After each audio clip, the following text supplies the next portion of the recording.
In this lecture, we will introduce a new data structure in Java that is called an array.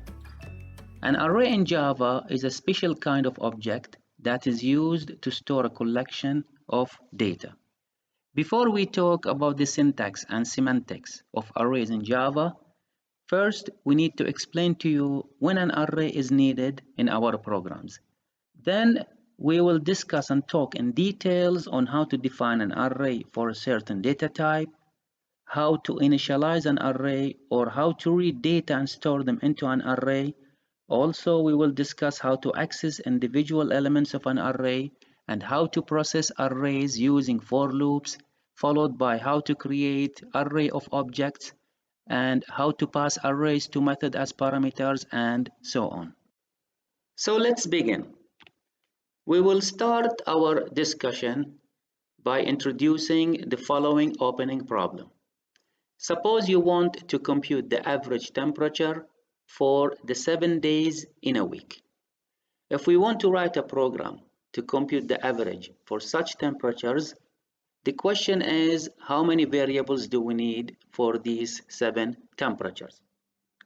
A naive solution is that we assign a variable for each temperature.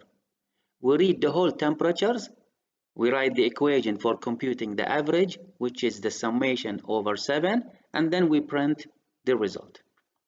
The second solution is by defining only one variable for all of these temperatures, and this variable will read the temperatures one at a time. Of course, the first approach is naive. It's not practical that you define 7 variables for the temperatures, because imagine that you have 100 temperatures. So it's not practical you define 100 variables and you write a long equation to find the answer. So the other solution is that you define a single variable that is going to read the temperatures one at a time.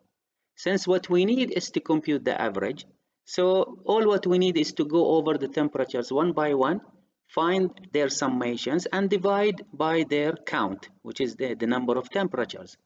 So every time you read a temperature in this variable, then you accumulate its value to another variable that is used to accumulate or to hold the summation.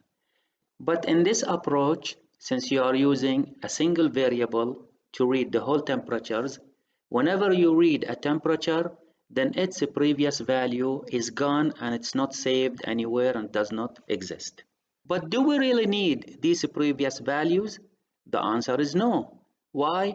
Because anytime we read a value of a temperature, we use it, we add it to the summation, and then we don't need it anymore. Therefore, we use the same variable for reading the next temperature. In other words, since we need to read the temperatures one at a time to compute the average, one variable is enough to do the job. This is the code that will compute the average temperature for the 7 days in a week. We are creating a scanner object. We're asking the user to enter 7 temperatures, and then we go into a loop that repeats 7 times, and inside the loop we are reading the 7 temperatures one at a time, and each time we add the temperature to a variable called sum, and after we finish we go outside the loop and we print the average, which is equal to sum over 7. Now let us change the problem requirement and suppose that you need to know which temperatures are above and which temperatures are below the average. To answer this question, then you need to remember the 7 temperatures. But in our code here, whenever you read a temperature, then the previous temperature is gone, does not exist, and it is not saved anywhere in the memory.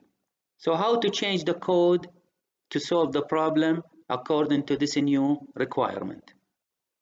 One way to do that, by using the naive approach we have discussed before, is to declare 7 variables for each temperature, because you need to keep these temperatures after you compute the average. And then you write an if statement for these 7 variables one at a time, comparing them with the average. But again, this is naive and it is not practical and it is a wrong approach. Imagine the same thing you want to do for 365 days.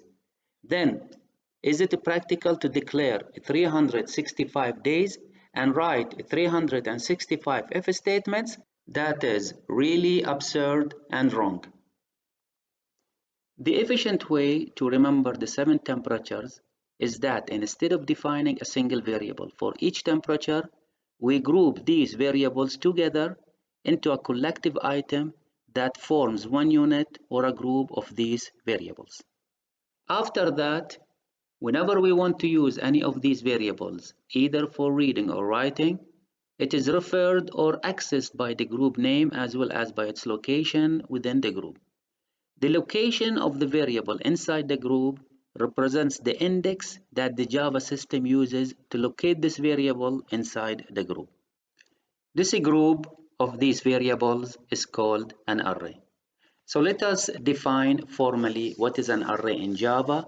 Let us show you how to define an array and how to access an array as well.